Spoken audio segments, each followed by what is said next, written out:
কোনো সংগঠনের কর্মী হলে জাতি এতক্ষণে দেখতে পেত কত মিছিল, মিটিং, রফা-দফা, মিডিয়াতে কত ধরনের প্রচার-প্রচারণা। কিন্তু একজন গার্মেন্টস শ্রমিক বলে আজ সেসবের কিছুই দেখতে পাচ্ছি না। কী অপরাধ ছিল যে কারণে তাকে পিটিয়ে হত্যা করতে হবে?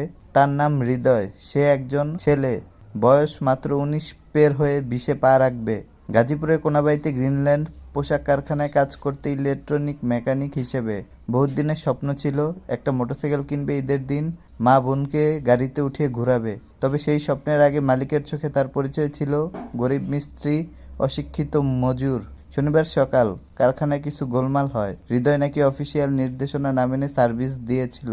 বাকি কর্মীরা বলে সে শুধু যা খারাপ হয়েছিল ঠিক করেছিল, কিন্তু মালিক পক্ষের কেউ কেউ বলে অর্ডার অমান্য। তাদের মনে হলো একটা গরিব ছেলে এত সাহস দেখায়, তাকে ডেকে আনা হলো অফিসে। তারপর দরজা বন্ধ, লোহার রড, পাইপ, বুট, ঘুষি পিটিয়ে থেতলে নিস্তেজ করে ফেলে তাকে। একজন সহকর্মী দরজার বাইরে দাঁড়িয়ে কাঁপা কাঁপা গলায় বলেছিল, ভাই বাঁচান, ওরে মারতেছে। জবাব আসে, তোদেরও উচিত শিক্ষা দিতে হবে। ঘণ্টাখানেক পর হৃদয়ের নিথর দেহ পড়ে থাকে কারখানার পেছনের ঘরে। হাসপাতালে নিয়ে গেলে ডাক্তার বলে ডেড অন অ্যারাইভাল।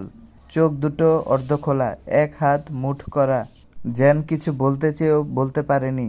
এই খবর যেন কেউ না জানে এমন চেষ্টায় উঠে পড়ে লাগে মালিক পক্ষ। পুলিশ আসে, ফাইল তৈরি হয়, অসুস্থ হয়ে মৃত্যু। বলা হয় হৃদয়ের পরিবার শান্ত আছে।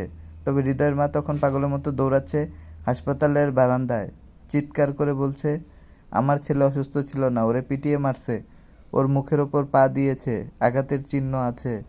তাকে কবর দেওয়া হয় সন্ধ্যাবেলা। ৪ জন শ্রমিক কাঁধ দেয়। এক ভাই ফোনে কান্না চেপে রাখে, কারণ সে মালয়েশিয়ায়। মা শুধু একবার জিজ্ঞেস করে, ওরে মারলো কেন গো? ও কি মানুষ আসিল না? কেউ উত্তর দেয় না।